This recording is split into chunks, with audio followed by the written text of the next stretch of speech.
다음 대화도 자연스럽게 발표해라 이렇게 하래요. 그거에 대해서 이제 또 설명을 하면 그 다음에 이제 또 U는 청중을 속속들이 파악해라. 지금 오늘 제가 강의를 일부러 이렇게 한 거죠. 여기 있는 사람들의 특징에 맞춰가지고 미리 이런 것들이 필요하다고 하더라고요. 그럼 어떻게 이런 걸 요구를 하냐.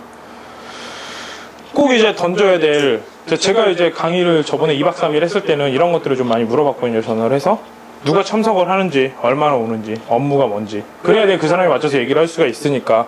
장소의 결정권자는 오는지, 프레젠테이션을 다 듣고 가는지 그냥 가는지, 뭐 이런 것들, 뭘 기대하는지, 발표의 주제는 뭔지. 그렇죠? 그 다음에 뭐 어떤 내용이 앞에 오고 뒤에 배치하는지. 그러니까 제가 PT 준비하는 거 보면 발표 준비는 별로 안 하고 막 가끔 발표하기 전에 막 슬라이드를 왔다 갔다 해요. 어떤 걸 빼기도 하고 막 생각하면서. 그렇죠? 이제 이런 것들을 하게 되겠죠, 나중에. 그 다음에 어떤 복장을 갖춰야 하는가. 청중들이 잘 따라오는가, 좀 쉽게 웃는가, 뭐 이런 걸 좀 보겠죠. 막 네가 언제 얼마나 웃기나 보자 이런 사람들도 있죠. 앉아있다가 농담 계속 하는데 하나도 안 웃어주고. 그 다음에 공유하고 있는 정보는 뭔가. 이 공유하고 있는 정보를 많이 하려면 저희가 이제 뉴스나 뭐 이런 것들을 좀 많이 봐야겠죠. 예. 그 다음에 청중을 파악하기 위해 또 던져야 될 질문들을 같이 계속 보면은 뭐 지금 정보가 청중한테 얼마나 뭐 관련이 있고 뭐 이런 식으로 쭉 돼 있죠. 이건 이번에 이렇게 정리한 이유는 이게 좀 많이 도움이 될 것 같아서 저희 블로그를 보시면 꼭 강의를 보는 사람도 있고 글만 보는 사람도 있으니까 글만 보는 사람을 위해서 좀 이미지하고 딸랑 정리하기엔 좀 아까운 내용 같아서 이렇게 좀 해봤어요. 나중에 읽어보시면 될 것 같아요. 어려운 내용은 아니니까. 그 다음에 이제 연습과 훈련이 승패를 좌우한다. 제가 제일 안 하는 것 같아요. 안 지키고. 왜냐면 어떻게 보면 이게 연습이라고 할 수 있는데 조금 더.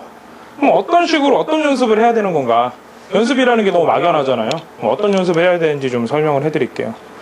먼저 연습에 관해서 아만다 보든이라는 사람이 있는데 이 사람은 이제 1996년 이제 아틀란타 올림픽이죠. 이때 이제 금메달을 딴 체조팀 주장이었어요. 이 평균대회가 뭐 하면은 10분도 경기 안 하잖아요. 이 평균대회를 하기 위해 5,000번 이상을 반복을 했고 다양한 스킬을 10만 번 이상 반복을 한 거예요. 그 5분을 보여주기 위해서. 프레젠테이션 하는 시간보다 짧죠. 이렇게 연습을 했다고 하더라고요. 우리가 연습하는 거에 비하면 무지하게 한 거죠. 그 다음에 이제 유명한 피아니스트 얘기죠.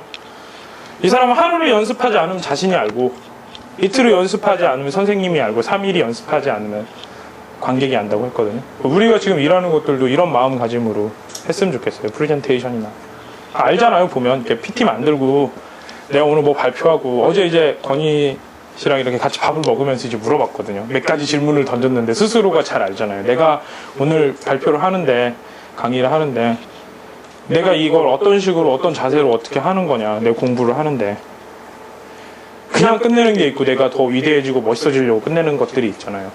어떤 자세로 하는지 뭐 하루 대강 그냥 책 보고 하는 거는 대강 일하는 거 대강을 하면 하루는 내가 알고 이틀 정도면 선생님이 알고 3일이면 모든 사람이 알겠죠. 모를 거라고 생각을 하지만 그렇지 않을까요? 내가 오늘 어떻게 사는 거에 대해서. 저 지금 정선 씨가 또 이렇게 하고 있는 거는 또 졸리거나 뭐 팔짱 끼고 있으면 닥치라는 소리긴 한데 그래도 열심히 할게요. 보고. 그럼 우리가 이제 보면 그 커뮤니케이션이라는 게 뭐냐. 그럼 우리가 이런 것들에 대해서 연습을 해야 되는데 커뮤니케이션에 대해서 얘기를 하자면 커뮤니케이션은 크게 이제 대화, 회의, 업무 보고, 전화, 통화, 음성 메일 등 말하거나 듣는 행위 전체를 포함을 하는 거래요. 커뮤니케이션이. 그럼 우리는 그러면 이 커뮤니케이션은 우리가 지금 일할 때 이런 커뮤니케이션이 차지하는 비중이 어느 정도 될까요? 보통 정선 씨는 어느 정도 되죠? 몇 프로 정도? 언뜻 생각하기에 90%? 이나 씨는? 80%. 씨는? 정원이는 몇 프로 된 거야? 몇 프로? 85? 몇 프로 될 것 같아? 70? 그렇죠. 형태 씨는? 70에서 80. 건이는? 뭔가 한 자리 같은데요? 넌 1%밖에 안 돼? 몇 프로밖에 안 돼? 100%요. 100%? 승혁이 경우는? 30? 그럼 일을 잘 못하고 있는 거죠. 그렇다면 이거 연습하는 거. 내가 그럼 이 커뮤니케이션을 연습을 얼마나 하죠, 하루에? 얼마나 연습해요? 커뮤니케이션을 잘하기 위해서 내가 하루에 쏟는 시간이 몇 프로나 되죠? 0%? 하루에 1%는 해요? 안 하죠. 충격적인 결과죠. 보통 이제 커뮤니케이션의 비중은 50에서 8%인데 조사를 해보니까 연습 시간은 0에서 2%라는 거죠. 그럼 이 사람이 제일 중요한 게 아까 인재의 제일 중요한 게 커뮤니케이션이라고 그랬잖아요.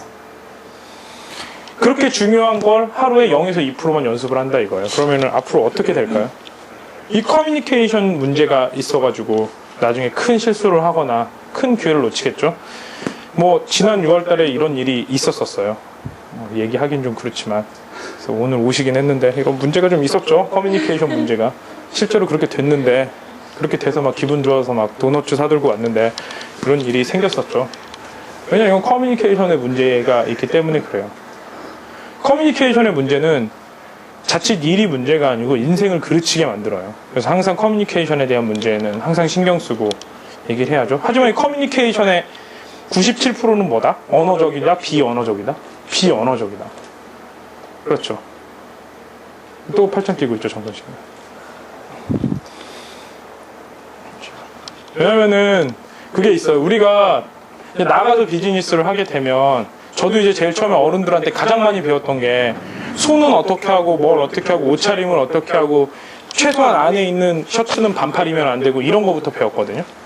그래서 제가 이제 리차드 정 회장님이라고 하죠, 어르신들은. 다른 분들은. 그 분이 제 멘토가 된 거예요. 이런 걸 가르쳐 줬기 때문에. 하지만 전 되게 감사하게 생각했지. 또 나만 가지고 그래 씨발 막 이런 욕하는 표정은 안 줬거든요. 그래서 이렇게 보면 Q&A 세션을 잘하는 방법. 보통 이제 Q&A가 무섭잖아요. 제가 이제 가끔 이 Q&A 세션을 갑자기 가서 이제 어느 날 이렇게 건달처럼 있다가 강의를 할 때 되면 갑자기 이제 막 날카로운 질문들을 날릴 때가 있잖아요.